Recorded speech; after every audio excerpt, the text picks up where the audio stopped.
नमस्कार बच्चों, आज हम आपके साथ एक इन्फॉर्मेशन के साथ आए हैं जो कि मैथमेटिक्स के सिलेबस से रिलेटेड। और सिलेबस है आपका क्लास नाइन्थ का।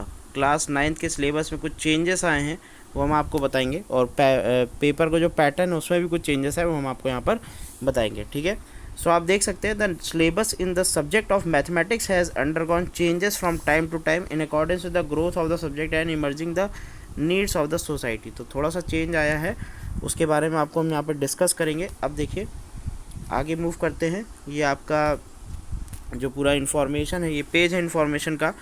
ऑब्जेक्टिव्स आप देख सकते हैं यहाँ पर। और जो टीचिंग होगी वो किसके थ्रू होगी? टीचिंग होगी आपकी, the teaching of mathematics should be imparted through activities. तो ये वर्ड आप देख रहे होंगे, एक्टिविटीज़ के थ्रू आपको टीचिंग की जाएगी। कॉन्क्रीट मटेरियल्स, मॉडल्स, पैटर्न, ये सब चीज़ें यूज़ की जाएंगी पढ़ाई में। ठीक है, और थोड़ा सा आपको ब्रॉड लेवल पे स्टडी कराई जाएगी हर टॉपिक्स की। So the broad objectives of teaching of mathematics at secondary stage are to help the learners to. तो आप इसको रीड कर सकते हैं। Consolidate the mathematical knowledge and skills acquired at the primary stage. जो प्राइमरी स्टेज में आपने पढ़ा होगा उसको थोड़ा सा ऊपर लाया जाएगा कि आपने जैसे कि अबैकस पढ़ा तो उसको क्यों पढ़ा। ठीक है, उसका एप्लीकेशन बेस्ड आपको स्टडी कराई जाएगी मैथमेटिक्स की। नेक्स्ट है to acquire the knowledge and understanding particularly by way of motivation and visualization। ठीक है, मोटिवेशन और विजुलाइजेशन से उसके बारे में आपको बताया जाएगा। Basic concept, terms, principles and symbols and underlying process and skills. Develop mastery of basic algebraic skills. तो आपकी जो अगर कैलकुलेशन में एरर आती है या आप भूल जाते हैं सॉल्व करना या उसमें क्या करना है, तो आपको एप्लीकेशन बेस्ड पढ़ाई कराई जाएगी मैथमेटिक्स की, जिससे आपको ये सब चीज़ें जो प्रॉब्लम आती है वो दूर हो जाएगी। Develop drawing skills. Drawing skills भी आपकी डेवलप हो जाएगी, बिकॉज एक्टिविटी वगैरह में ड्राइंग आपको करनी पड़ेगी।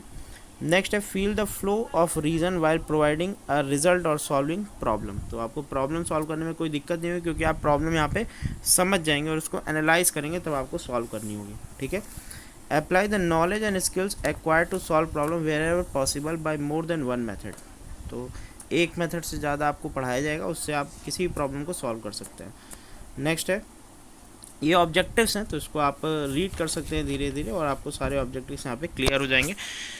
और नेक्स्ट हम मूव करते हैं कोर्स स्ट्रक्चर ऑफ क्लास 9। तो यहाँ पे कोर्स स्ट्रक्चर है।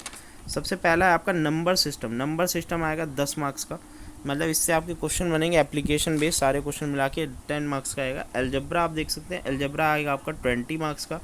फिर कोऑर्डिनेट ज्योमेट्री, कार्टेशियन प्लेन वगैरह इसमें होता है, ये 4 मार्क्स का आएगा। ठीक है, कम मार्क्स का कवर कर रहा है।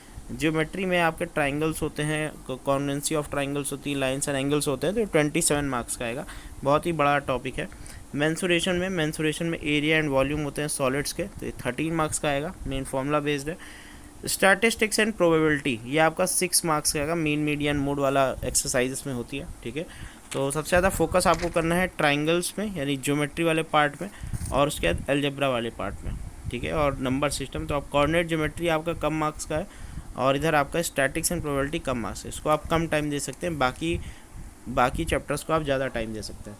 ठीक है, नेक्स्ट अब देखते हैं नंबर सिस्टम में कौन कौन से टॉपिक्स यहाँ पर इंक्लूड हुए हैं। नंबर सिस्टम में सबसे पहले रियल नंबर्स। आपको पता है all the rational and irrational numbers are called real numbers, तो आपको पढ़ना होगा representation of natural numbers, integers and rational numbers on number line, rational numbers as recurring terminating and operations और रियल नंबर, ये सब चीज़ें आपको पढ़नी होगी। उसके बाद √2 एंड √3 का रिप्रेजेंटेशन और नंबर लाइन। ठीक है, nth रूट की डेफिनेशन। उसके बाद ये सब आपने देखा ही होगा, 1/a + b √x, 1/√x + √y, इसको आप रैशनलाइज करते हैं और सॉल्व करते हैं, ऐसे भी प्रॉब्लम्स आपके पास आएगी। और इसमें लॉज ऑफ एक्सपोनेंट भी होता है इस चैप्टर में, फर्स्ट चैप्टर में, तो ये भी आपको यहाँ पर पढ़ना पड़ेगा। ठीक है, algebra, polynomials, poly means many, nomials means terms, है ना। तो definition of polynomials, one variable में, ये सब आपको पढ़ना पड़ेगा। Factor theorem, factorization of this, इसको डिवाइड करके फैक्टराइज करते हैं। ठीक है, cubic polynomials using factor theorem. ठीक है, इसको भी आपको यूज़ करना पड़ेगा। उसके बाद कुछ आइडेंटिटीज़ हैं वो भी आपको यहाँ पर ठीक से पढ़नी होगी। नेक्स्ट है इसके बाद लीनियर इक्वेशन इन 2 वेरिएबल्स, तो 16 पीरियड इसमें दिखा रहा है लीनियर इक्वेशन इन 2 वेरिएबल्स। तो देखते हैं इसमें क्या है। सबसे पहला तो है यहाँ पर recall the linear equation in 1 variable, introduction of the two the equation in 2 variables. ठीक है, अगर टू वेरिएबल्स की एक इक्वेशन लिखी होती है तो उसके इनफाइनाइटली मैनी सॉल्यूशंस होते हैं, तो ये सब चीज़ आपको बताएंगे। नंबर लाइन पे रिप्रेजेंटेशन बताना होगा लीनियर इक्वेशन टू वेरिएबल्स का। नेक्स्ट है coordinate geometry. Coordinate geometry 4 marks की आ रही, तो 7 पीरियड है, सबसे कम टाइम दिया जा रहा है। इसमें आपका कार्टेशियन प्लेन है, कोऑर्डिनेट्स ऑफ अ पॉइंट है, names terms associated with the coordinate planes and notation, ये सारी चीज़ें। रेनी डिस्कार्टस प्लेन भी करते हैं कोऑर्डिनेट प्लेन को, ठीक है। ज्योमेट्री में आपका देखिए इंट्रोडक्शन टू यूक्लिड ज्योमेट्री, इसमें पोस्टुलेट और एक्सियम्स होते हैं, ठीक है। Next lines and angles. Lines and angles में आपका vertically opposite angles, corresponding angles, ये सब की प्रॉपर्टीज से क्वेश्चन सॉल्व होते हैं, एंगल्स में प्रॉपर्टी से, ठीक है। Angles on a straight line. उसके बाद ट्राइंगल्स में आपका कॉन्वेंसी का मेन कॉन्सेप्ट रहेगा। कॉन्वेंसी ऑफ ट्राइंगल्स में SAS, RHS, ASA, AS, ये सब रूल आपको यहाँ पर देखने को मिलेंगे। नेक्स्ट आते हैं क्वाड्रिलेटरल में। क्वाड्रिलेटरल में कुछ थ्योरम्स होती हैं, वो आपको देखनी होंगी ठीक से। With the help of activity भी आपको इसको बताया जाएगा इसके बारे में कि एक्टिविटी से कैसे सॉल्व करते हैं थ्योरम्स को। To the diagonal of a parallelogram divides into congruent triangles, ठीक है। तो एरिया के मेथड से आपको बताया सकता है, इसको बीच से डिवाइड कर देंगे तो इधर वाला और इधर वाला दोनों ओवरलैप करेगा। अगर ये पैरेललोग्राम है तो समझ जाइएगा। इसको आप कट करेंगे और यहाँ पे जब पेस्ट करेंगे तो ये ओवरलैप करना चाहिए, ठीक है।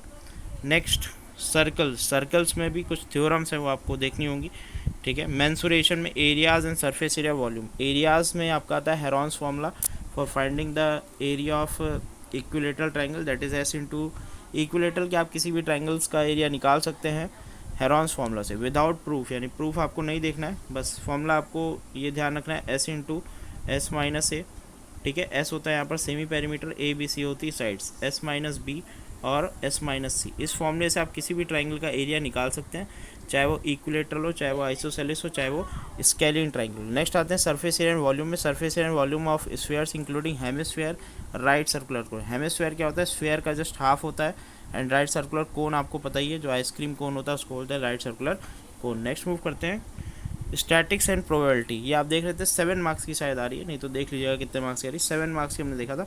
बार graph, histogram with varying base length and frequency polygon. तो ये 3 चीज़ें बस, बार ग्राफ पढ़ना है, हिस्टोग्राम पढ़ना है और आपको फ्रीक्वेंसी पॉलीगॉन पढ़ना है, बस यहाँ पर आपके 7 मार्क्स ओके हो जाएंगे, ठीक है।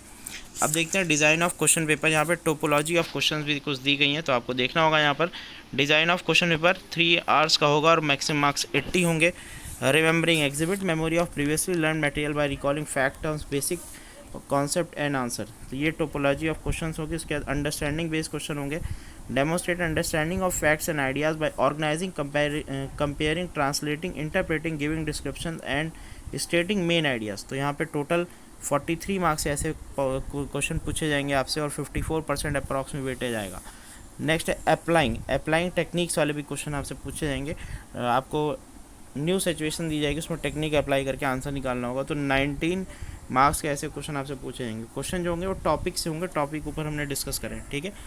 Analysing and evaluating and creating, इससे 18 मार्क्स का बनेगा आपका पेपर और टोटल होगा 80 मार्क्स का आपका पेपर, ठीक है। असेसमेंट में, इंटरनल असेसमेंट में पेन एंड पेपर टेस्ट है 10 मार्क्स का, पोर्टफोलियो है 5 मार्क्स का और लैब प्रैक्टिकल है 5 मार्क्स का, ठीक है। ओके, सो ये आपका था पूरा paper. Thank you and stay connected for recent updates.